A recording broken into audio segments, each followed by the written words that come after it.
Yeah. I'm fired. We are rolling. Yeah, you are fired. Okay, nkoko la mina ngitako mi ri kona vito ra mina tuka jaro za nyama swi show yi fikile makume le ka 2018 yi fikile makume show maswala na mchachana yi jike jana ku ra ku ri busy ya Ekes Dors hemchachana a ku ri njani Va isimelela yini lava. Van was amazing. Oh, a ku ri kahle ngopfu ka Van onge nguvu ya mnduku mnduku ne vula as in like in the next 10 hours. so mina jela like vanhu va a yi ri njani response ya vanhu 10 out the yona number 1 inga nchavisa ku tlula swilo hinkwaswo. abolo Honto.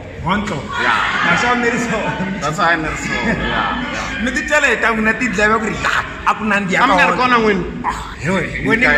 Hey, vona ke nga tang ekele swo tala ngopfu mi chavi nge juluki swo mhala swa tikomba ka kahleni ku ta ku a ku nandziha swinene okay hi khensini swinene ku va mi hi viwini nkoka la mi hi viwa kona kwata tifonini le kwini sweswiwani a fambeni ya vulavula na Maraji ya twa ku ta ku yena a swi ri njhani he Maraji Raj man Chavi, why are you leaving? wow we nga julukangi Ni nga julukangi. Tuna ale like thing.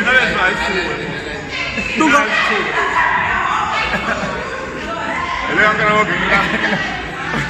He's the new host.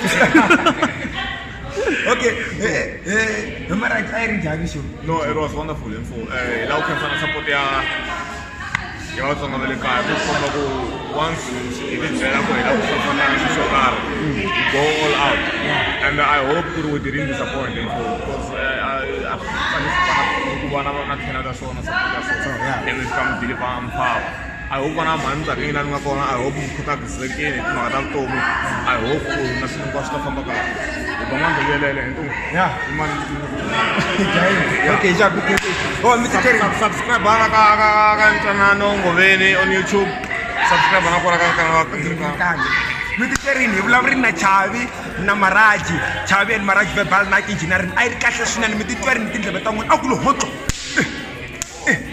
ku pfumana na pheki yin'wana mali hi tiphine ngopfu swinene hi mafenya hinkwaswo stress ko vanhu va teke njhani ene vanhu lava va na stress ya ti-debit order mara swa ha tikombi Ekes Dors mi nga titimeli ntheke linyora mi nga titimeli Ikitelo rukanela lewa ikitelo ulavana vinyi va misava garingane wa garingane